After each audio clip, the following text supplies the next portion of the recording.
Thank you, Mr. Speaker, sir. I thank the honourable member for the question. Mr. Speaker, sir, the Fijian Competition and Consumer Commission (FCCC) undertook a review of the existing bus fares. The review has been completed, and FCCC has adopted a new fare calculation methodology in consultation with the Fiji Bus Operators Association. Currently, Mr. Speaker, the regulated student fare is set at 50% of the adult fare at every stage. So in other words, it was the bus companies which were kind of subsidizing the other 50%. This long-standing formula is based on the principle that adult fares cross-subsidize the lower student fares.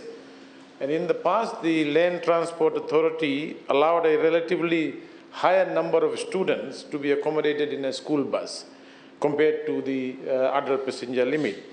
However, this policy has been changed and revised. So under the new methodology, the FCCC recommended that student fares be increased to approximately 100% of the adult fares. And this proposed doubling of student fares, Mr. Speaker, will have a significant financial impact on the government because the government will continue to subsidize them. So as part of the transport assistance program, the government currently fully subsidizes the transportation cost for students from families with household income of less than 16,000, Mr. Speaker, per annum.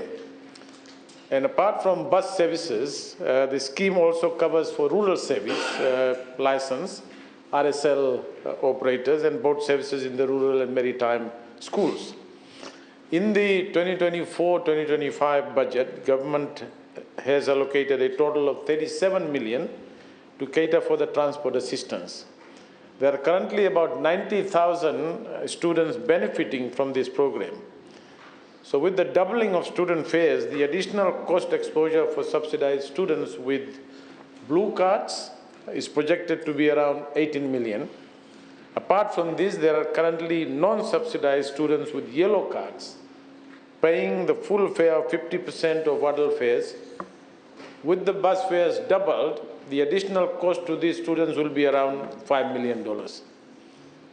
Cabinet, Mr. Speaker, has approved that no additional cost will be borne by any student or their families.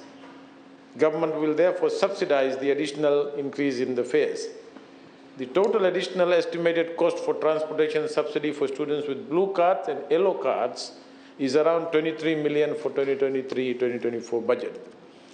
The current funding provision in the budget will accommodate the increased cost for approximately 6 to 7 months of the new financial year.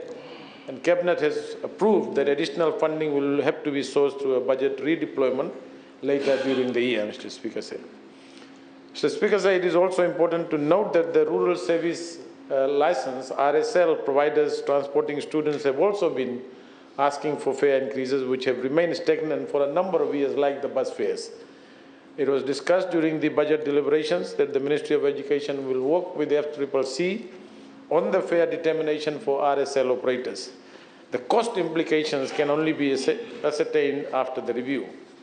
However, for the transportation subsidy for students with blue cards and yellow cards, this will continue until further notice, Mr. Speaker.